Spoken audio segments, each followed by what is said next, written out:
କିଛି କାମ କରିବିନି, ଯାହା ହେଇଯାଉ ମୁଁ କିଛି କରିବିନି ମାନେ କରିବିନି। ଶଳା ସକାଳୁ ଉଠିବୁ, ବାସନ ମାଜ, ବାସନ ଧୁ, ଘର ଖରକ, ଘର ପୋଛା କରେ, ଠାକୁର ଫୁଲ ଆଣେ, ଠାକୁର ପୂଜା କରେ, ଛୁଆଙ୍କୁ ଖାଇତେ ଦେ, ଛୁଆ ପିଲାକୁ ଖାଇତେ ଦେ, ଖାଇସାରିବୁ, ସବୁ ବିଦା କରି ସାରିକି ଟିକେ ତ ରେଷ୍ଟ ନେବୁ।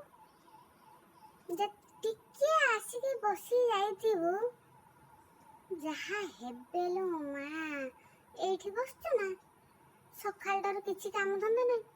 ଆଲୋ ମୁଁ ଏତେ କାମ କନି ତମକୁ ଦେଖାଗଲାନି? ମୁଁ ଟିକେ ବସି ଯାଇଛି ତମକୁ ଦେଖାଗଲା?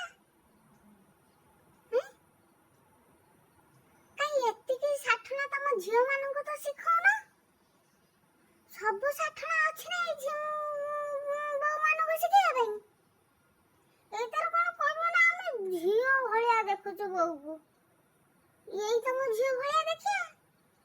ଝିଅ ଯେତେବେଳେ ରାତି 12 ଶୋଇକି ସକାଳୁ 8 ଉଠୁଛି, କହିଦେଲା ବେଳକୁ ମାଲୋ ମୁଁ ରାତି 8 ଉଠିଲା, ମୋ ଶାଶୁ କିଛି କହୁନି, ସ୍ୱାମୀ କିଛି କହୁନି, ଭାରି ଖୁସି ହେଇଯାଉଛି, ଭାରି ମଜା ଲାଗୁଛି।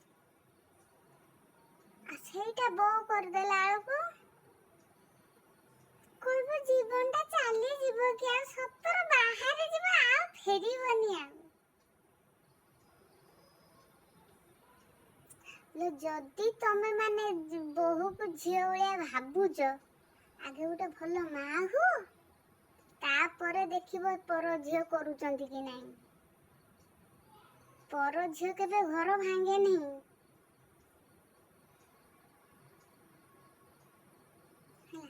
ଆଗେ ତାକୁ ଝିଅ କରି ଶିଖ।